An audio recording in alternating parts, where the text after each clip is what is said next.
Optimiser इन SCI PY। Optimiser देखो, optimiser SCI PY में procedure का एक सेट है जो या तो किसी फंक्शन का मिनिमम वैल्यू ढूंढते हैं या किसी का रूट निकालने में इसका यूज करते हैं। सीधी सी बात समझ लो, optimizer are a set of procedure defined in SCI PY that either find the minimum value of a function or the root of an equation। Optimizing function असल में मशीन लर्निंग में सभी एल्गोरिदम और कुछ नहीं, ये एक डिफिकल्ट समीकरण या कम्प्लेक्स इक्वेशन होते हैं जिन्हें दिए गए डाटा की मदद से कम मिनिमाइज करना होता है। Root of equation NumPy is capable of finding root for polynomial and linear equation, but it cannot find root for non-linear equation like this one। NumPy नॉमियल और लीनियर इक्वेशन के रूट्स खोजने में सक्षम है, लेकिन ये नॉन लीनियर इक्वेशन के roots नहीं ढूंढ सकता। जैसे कि ये एग्जांपल के लिए, for that you can use SCIP optimize root function. This function take two required argument, function A, function representing an equation and initial guess for the root। The function return an object with information recording the solution। The actual solution is given under attribute X of the return object। Find root। देखो function ये क्या है, समीकरण दर्शाता है, ठीक है ना। रूट के लिए इनिशियलाइज गैस करता है, ठीक है। अब यहां पे आप एग्जांपल चला के देख लो। अब यहां पे क्या है, यहां पे हमने क्या किया, define equivalent x, return x plus cos x। अब ये बस एक क्या है, इंस्ट्रक्शन है कंप्यूटर को कि अगर कोई तुम्हें x की वैल्यू पूछे तो x plus cos x calculate करके बता देना। नीचे my root equal root equivalent comma 0। ये कंप्यूटर को क्या कर रहा है, ये कंप्यूटर को बोल रहा है कि इस इक्विवेलेंट को सॉल्व करो। यही x प्लस कॉस x को 0 बनाओ और 0 से शुरू करके जवाब ढूंढो, ठीक है। Print my root dot x, ये उन दोनों ये उसे ढूंढे हुए जवाब को स्क्रीन पर दिखा रहा है, प्रिंट वाला, ठीक है ना।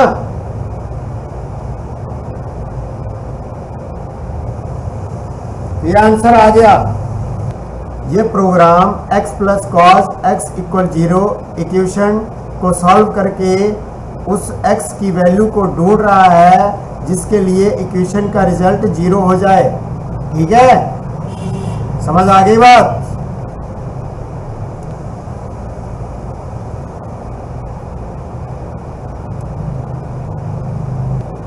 Minimising a function in the context represent a curve have high point and low point। High point are called maxima, low point are called minima। The highest point in a whole curve is called global maxima, whereas the rest of them are called local maxima। The lowest point of whole curve is called global minima, whereas the rest of them are called local minima. Find minima. We can use SCI/PY optimize minimize function to minimize the function. The minimize function take the following argument. Function, a function representing an equation x0 and initial guess for the root. Method, name of method to use legal value. ऊंचे बिंदुओं को maxima कहा जाता है, निचले बिंदुओं को minima कहा जाता है, ठीक है। और फंक्शन एक कर्व को दर्शाता है। कर्व में ऊंचे बिंदु जो होते हैं हाई पॉइंट और निचले बिंदु को लो पॉइंट होते हैं, ठीक है ना। ऊंचे बिंदु को हाई पॉइंट कहते हैं और नीचे बिंदु को लो पॉइंट कहते हैं, ठीक है।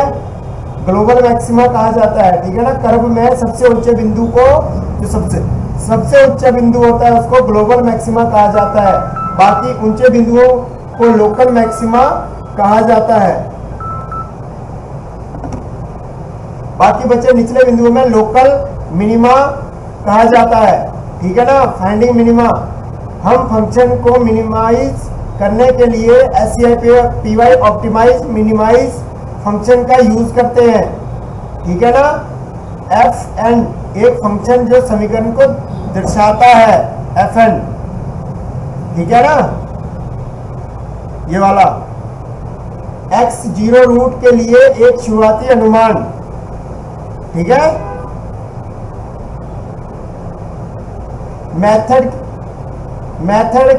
मेथड इसका मेथड होता है CG BFGS, Newton CG, LBFGS B, TNC, CO BYLA, SLS QP और कॉल बैक फंक्शन जो ऑप्टिमाइजेशन के हर एक इंटरेक्शन के बाद कॉल होता है।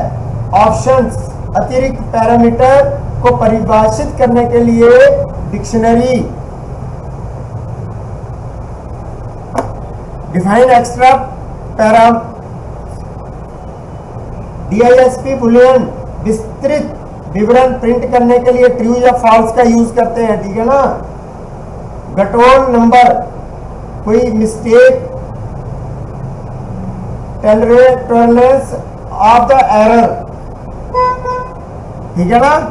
चलो अब एग्जांपल को करो। Type return x multiply 2 plus x plus 2। देखो ये कंप्यूटर को हमारा मैथमेटिकली फंक्शन बताता है जिसका लो पॉइंट ढूंढ रहा है, ठीक है। कि सबसे जो लो पॉइंट है वो ढूंढ रहा है, मिनिमा। अभी बताया ना, मिनिमा लो पॉइंट होता है, ठीक है। मिनिमाइज EQ0 मेथड BFGS, ये मिनिमाइज फंक्शन कंप्यूटर को बोलता है कि जीरो के आसपास से शुरू करके इस इक्वेशन के सबसे नीचे पॉइंट कैलकुलेट करो, ठीक है। उसका प्रिंट माई मिनिमम, ये उसका पूरा रिजल्ट रिपोर्ट स्क्रीन पर प्रिंट करता है, ठीक है। अब ये प्रोग्राम क्या कर रहा है,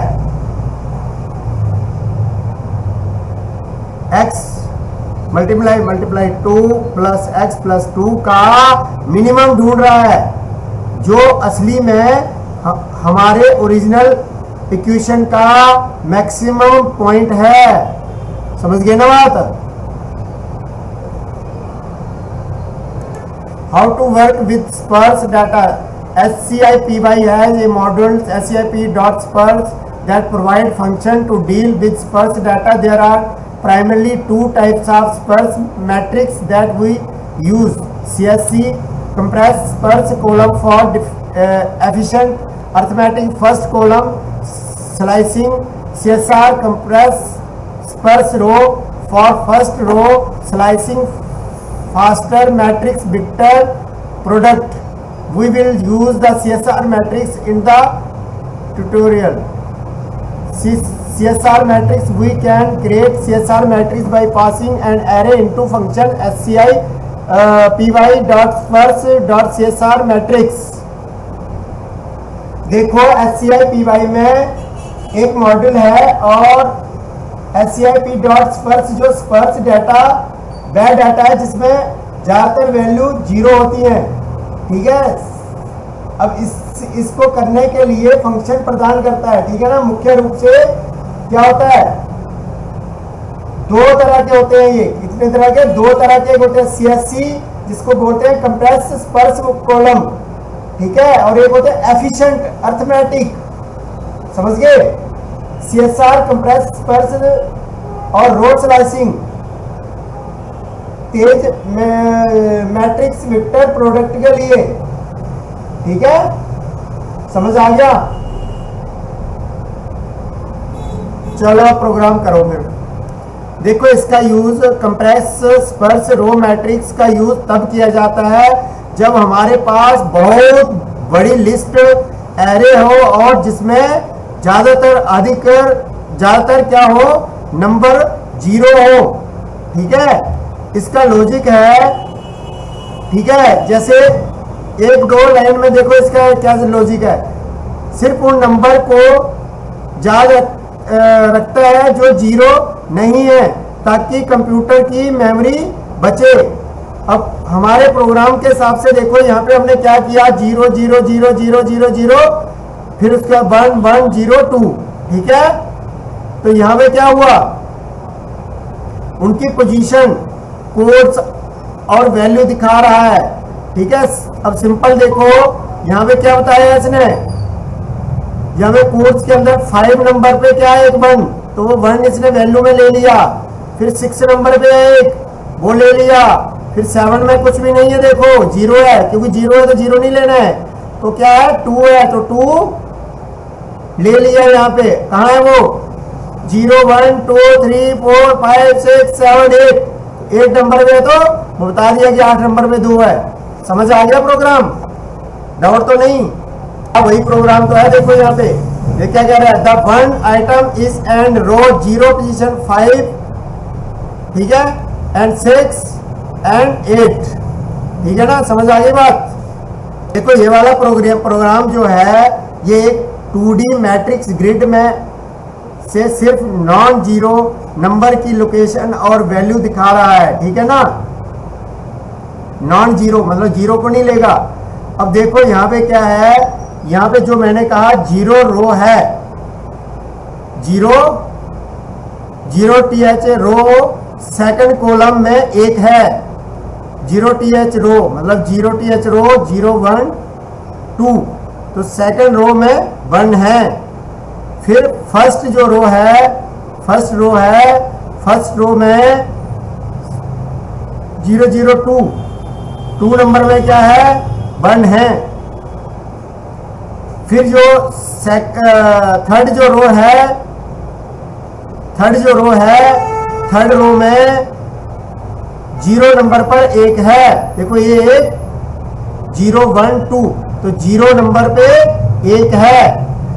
फिर क्या, सेकंड के अंदर ही जो सेकंड रो है उसके अंदर दूसरा नंबर जो है 0 1 2, 2 नंबर पे 2 है। ये वाला समझ आ गया? कुछ भी नहीं है, इसको सही से देखो एक बार, जैसे मैंने बोला एक बार रिपीट करो इसको। Eliminating duplicate entry with the sum duplicates method, converting from CSR to CSC with the to CSC method. ठीक है,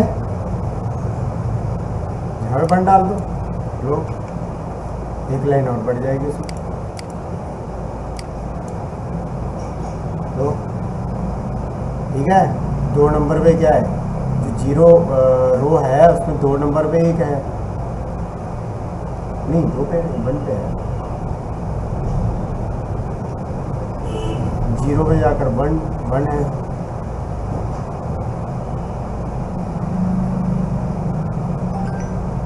फिर 1 पे क्या है, 2 नंबर पे है। फिर 2 पे क्या है, 2 के अंदर ये है, ये 1 है। अच्छा हाँ, देखो पहले जो था ना डाटा हमारा, वो रो बेस्ड स्टोरेज से, ठीक है, कॉलम बेस्ड स्टोरेज में बदल रहा है। ठीक है ना, जैसे डाटा को रो के बजाय कॉलम के हिसाब से सॉर्ट करके दिखाया जाता है। ठीक है, सिंपल समझो इसको। पहले डाटा रो 0 1 2 के हिसाब से लाइन में लग रहा था, अब क्या है, अब ये कॉलम, समझ गए ना, 0 1 2 के हिसाब से लाइन में लग गया है, मतलब कॉलम बेस हो गया। अब सीधी सी बात समझ लो, ठीक है ना, पहले रो वाइज था। Working with graphs are an essential data structure. SCIP provide us with the module SCIP's first CSC graph for working with such data structure. देखो सीधी सी बात समझ लो, ग्राफ एक बेहद इंपॉर्टेंट डाटा स्ट्रक्चर है। SCIP हमें ऐसे डाटा स्ट्रक्चर के साथ काम करने के लिए SCIP.first.csc ग्राफ मॉड्यूल प्रदान करता है। ठीक है, अब देखो यार किस तरह से यूज होगा। Working with graph are an essential data structure. SCIP provides us with the module SCIP's first CS graph for working with such data structure. Adjacency matrix. Adjacency matrix is an adjacent matrix where n is the number of elements in a graph and the value represent the connection between the element. Example, for a graph like this with an element A, B and C, the connection are A and B are connected with weight 1, A and C are connected with weight 2, C and B is not connected. The adjacency matrix would like this. ठीक है,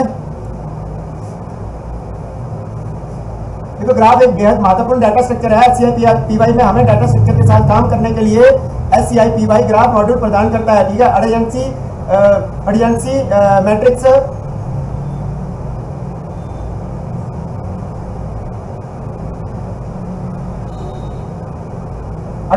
matrix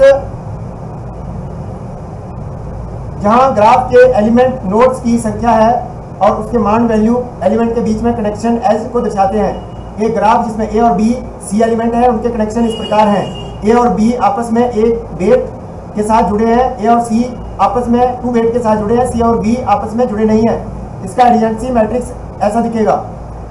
ठीक है ना, ऐसा समझ गए। Connected components find all connected component with connected components method. Import number. अब देखो इस कोड में कनेक्टेड कंपोनेंट फंक्शन ने ये पता लगाया है कि हमारा जो ग्राफ है इसमें कितने अलग अलग समूह हैं, कंपोनेंट हैं और हर नोड किस समूह से जुड़ा हुआ है। अब हमारा जो आउटपुट 1 एरे 0 0 0 बता रहा है कि एक हमारे पूरे ग्राफ में केवल एक ही मुखिया जुड़ा हुआ है, मतलब कनेक्टेड कौन सा कंपोनेंट है, एक। समझ गए बात, जो एक है वही जुड़ा है। ठीक है, एरे 0 0 0 ये बताता है कि तीनों नोड्स 0 1 2 उससे पहले इंडेक्स 0 का हिस्सा है। ठीक है ना, समझ आ गई बात। Find the shortest path from element 1 to 2। अब देखो यहाँ पे क्या हमारा डाटा जो अपने एरे में दिया है ये एक एडजेंसी मैट्रिक्स है। अब ये क्या बता रहा है कि 0 से 1 की दूरी 1 है और 0 से 2 की दूरी 2 है। ठीक है, एल्गोरिथम का काम अपने इंडेक्सेस इक्वल 0 लिखा है ना, इंडेक्सेस इक्वल 0 लिखा है। अब यहाँ पे क्या मतलब है इसका, इंडेक्सेस इक्वल 0 लिखा है तो जनी हमारा मानना है कि हम ये क्या जानना चाहते हैं, हम जानना चाहते हैं कि नोड 0 से बाकी सब तक पहुंचने में सबसे शॉर्ट रास्ता, मतलब सबसे शॉर्ट रास्ता क्या है। तो आउटपुट का मतलब क्या आ गया, 0 से 1 और 2। तो नोड 0 से 0 तक 0 है, नोड 0 से 1 तक की दूरी कितनी है, 1 है, और 0 से 2 तक की दूरी 2 है।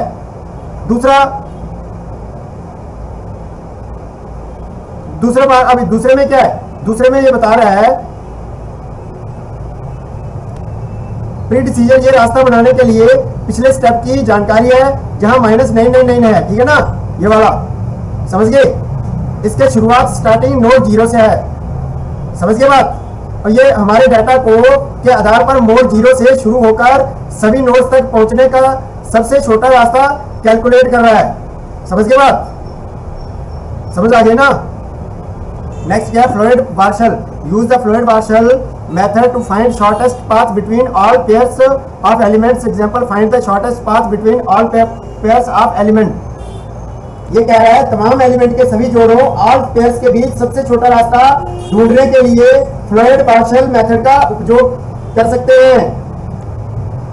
देखो ये एल्गोरिथम ग्राफ के सभी नोड्स के बीच सबसे शॉर्ट रास्ता है ऑल पेयर्स शॉर्टेस्ट पाथ एक साथ ढूंढता है। समझ गए, ये सभी को एक साथ ढूंढता है। अब इसमें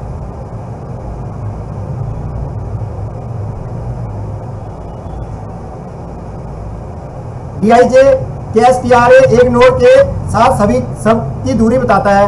फ्लोरेड वार्शल क्या करता है, ये पूरे मैट्रिक्स का उपयोग करके ये बताता है कि नोड में हर दूसरे नोड तक जाने का सबसे छोटा रास्ता क्या है। आउटपुट पहला एरे ये एक 3 की मैट्रिक्स है, 3x3 की मैट्रिक्स है।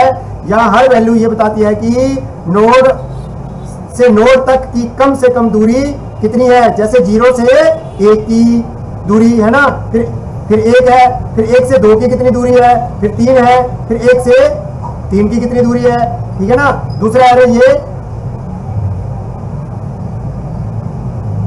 दूसरा जो है ये प्री डिसीजन मैट्रिक्स है, ये रास्ता बनाने के लिए जरूरी है।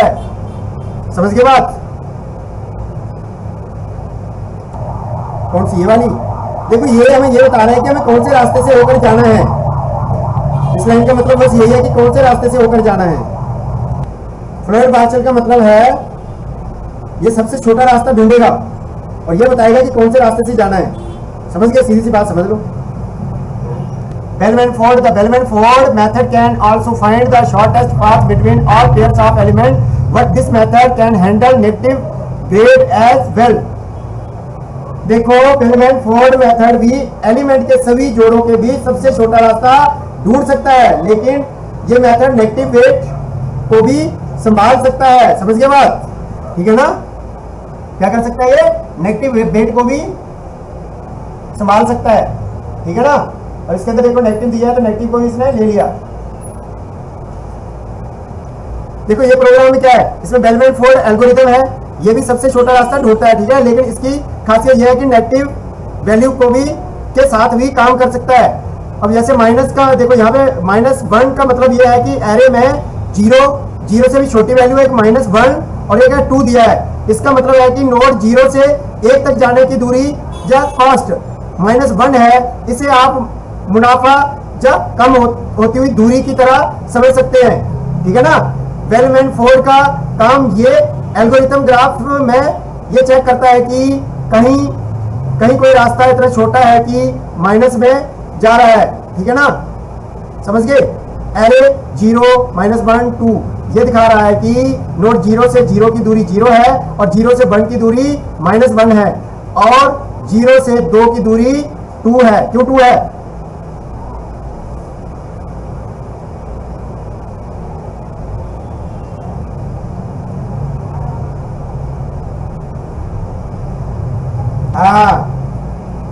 Depth first order, the depth first order method return a depth first traversal from a node. The function take following argument. देखो डेप्थ फर्स्ट ऑर्डर मेथड किसी नोड से डेप्थ फर्स्ट ट्रेवल्स डीएफएस से रिटर्न करता है। ये function निम्नलिखित argument लेता है, जैसे ग्राफ, ठीक है। स्टार्टिंग के एलिमेंट यहां से ग्राफ का ट्रेवर्स करना है, ठीक है ना। देखो यहां पे क्या है, depth first order new array 1, ये फंक्शन हमारे ग्राफ जो न्यू एरे में है को नोड 1 से ढूंढना शुरू करता है, ठीक है ना। नोड 1 से ढूंढा उसने, है ना। पहला एरे 1, फिर 0, फिर 3, फिर 2, ठीक है ना। समझ गए बात। ऑर्डर अब ये क्रम ऑर्डर है, किस क्रम में एल्गोरिथम ने नोड्स को विजिट किया है। यानी इसमें सबसे पहले नोड्स 1, फिर 0, फिर 3 और अंत में 2। दूसरा एरे 1 -99 1 0 ये प्रोसीजर है और ये बताता है कि किस नोड से किस नोड पर आप जंप किया है। देखो with first order, the with first order method return a with first transfer from node, this function take following argument. देखो विथ फर्स्ट ऑर्डर मेथड किसी नोड से विथ फर्स्ट ट्रेवल्स रिटर्न करता है, ये फंक्शन निम्नलिखित आर्गुमेंट लेता है। Graph, ये शुरुआती एलिमेंट यहां से ग्राफ को ट्रेवल्स करना, ठीक है ना। देखो इसका सीधा सा मतलब ये है कि ये गहराई में जाने के बजाय क्या करेगा, पहले नोड से जुड़े हुए सभी करीबी नोड्स 0 2 3 को एक एक करके ढूंढता है, जैसे कि हमारे आउटपुट में दिख रहा है। देखो जैसे पहले 1 फिर 0 फिर 2 फिर 3 में दिख रहा है, ठीक है ना, समझ गए बात।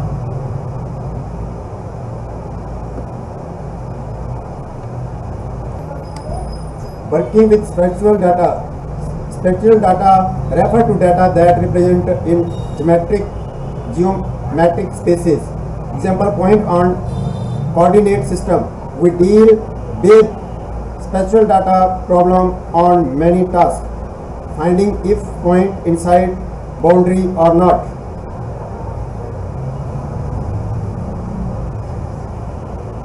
देखो स्पेशल डाटा के साथ काम करना, वर्किंग विद स्पेशल डाटा।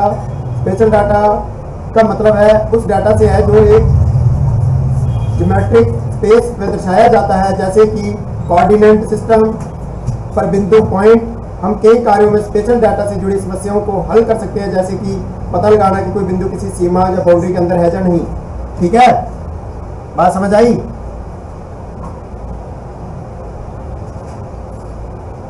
अब इसका ये वेक्टर डाटा के पॉइंट, लाइनों और पॉलीगॉन का यूज करता है। एग्जांपल के लिए हम कह सकते हैं स्कूल, सड़क, किसी स्टेट की बाउंड्री, है ना, मतलब रेस्टर डाटा या पिक्सल ग्रिड्स से बनी ग्रिड होती है, जैसे डिजिटल फोटो, ठीक है, या फिर satellite image, DEM, Google map, smart city planning, आपदा प्रबंधन, समझ गए ना एग्जांपल, ठीक है, समझ गए ना।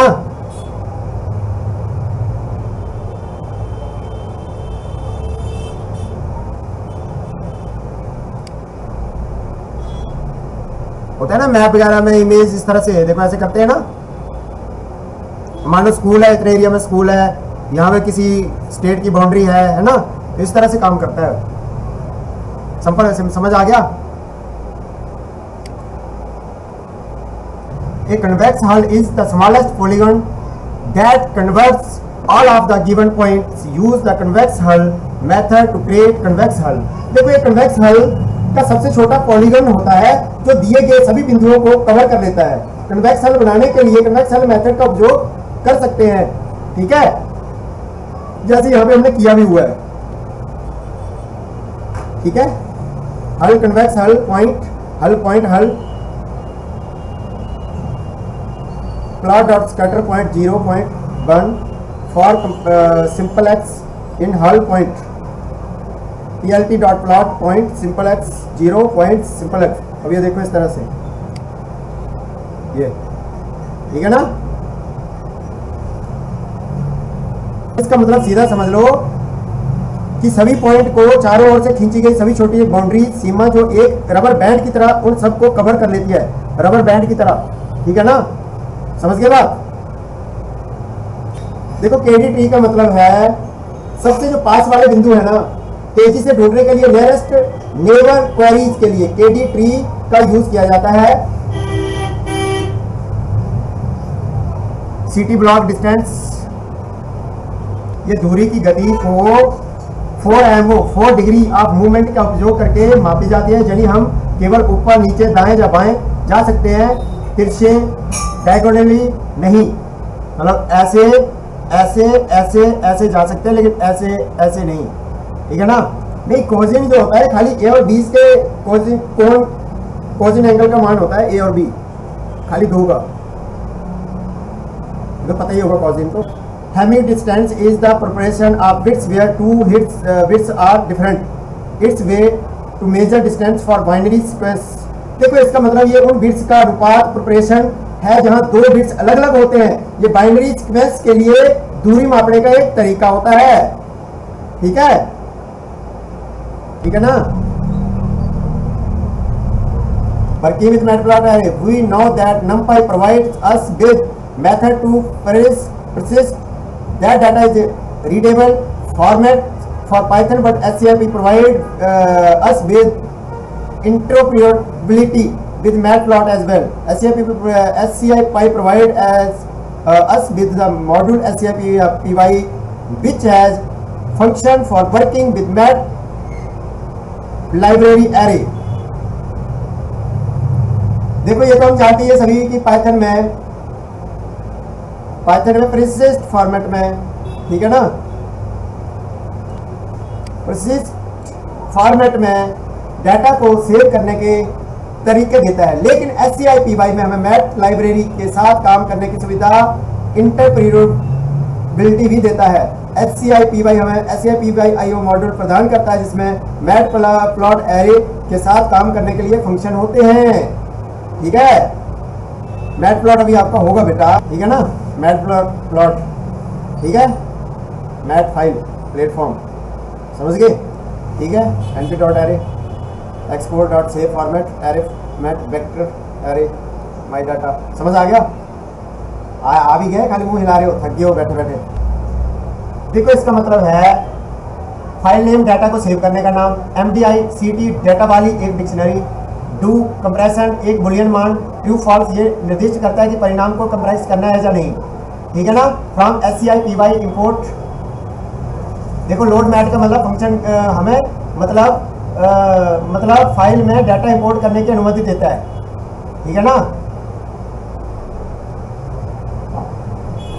फाइल नेम से सेव होता है, io.savemat export array.mat bec array,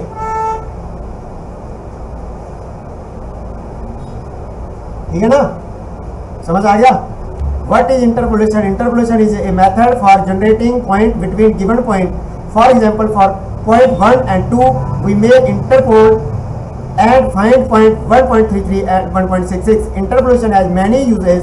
Machine learning, we often deal with missing data in a data set. Interpolation is often used to substitute those value. देखो फंक्शन को इंटरपोल का उपयोग एक वेरिएबल और distribution को इंटरपोल करने के लिए किया जाता है, ठीक है। एक कॉल करने के कॉलेबल फंक्शन रिटर्न करता है जिसे नेम के साथ कॉल किया जाता है, ठीक है, 1.3366, ठीक है ना। बंडी इंटरपोलेशन, बंडी इंटरपोलेशन में पॉइंट्स को एक ही कर्व सिंगल कर्व के लिए फिट किया जाता है, जबकि इंटरपोलेशन में बिंदुओं को पॉलिनोमिक नॉमिनल्स के साथ परिभाषित एक पीस वाइज फंक्शन के खिलाफ फिट किया जाता है जिन्हें स्प्लाइस कहा जाता है, ठीक है। देखो इंटरपोलेशन कर रहा है जो दिए गए बिंदुओं के बीच की खाली जगहों में भरने के लिए कैलकुलेशन अनुमान लगाए गए मान वैल्यू निकालना है। ये हमारे एक्स और वाई का उपयोग करके उन पॉइंट्स के बीच में नए मान ढूंढ रहा है जो पहले आपके पास नहीं थे, ठीक है ना। Spline interpolation, in ID interpolation the points are fitted for a single curve. In spline interpolation, the points are fitted against piecewise function defined with polynomial called spline. Universal spline function take x, s and y as a produce a callable function that can be called x. Piecewise function, a function that has defined for different range.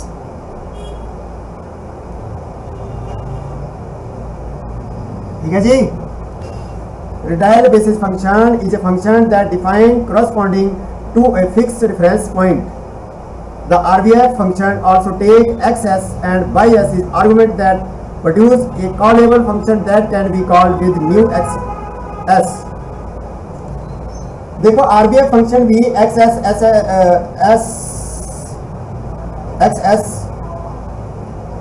s y को argument के रूप में लेता है और एक call करके जो इंपॉर्टेंट फंक्शन बनाता है के लिए मे एक्स एस एस वाई के साथ कॉल वाई एस के साथ कॉल किया जा सकता है।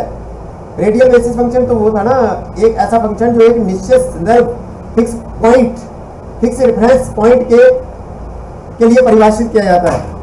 ठीक है, ये इतना आ गया भाई, इसको करो, प्रैक्टिस करो इसकी। हाँ करोगे तभी तो। हाँ कितनी डेट है? 27 है ना। हाँ थोड़ा बहुत पॉइंट रह गए इसमें।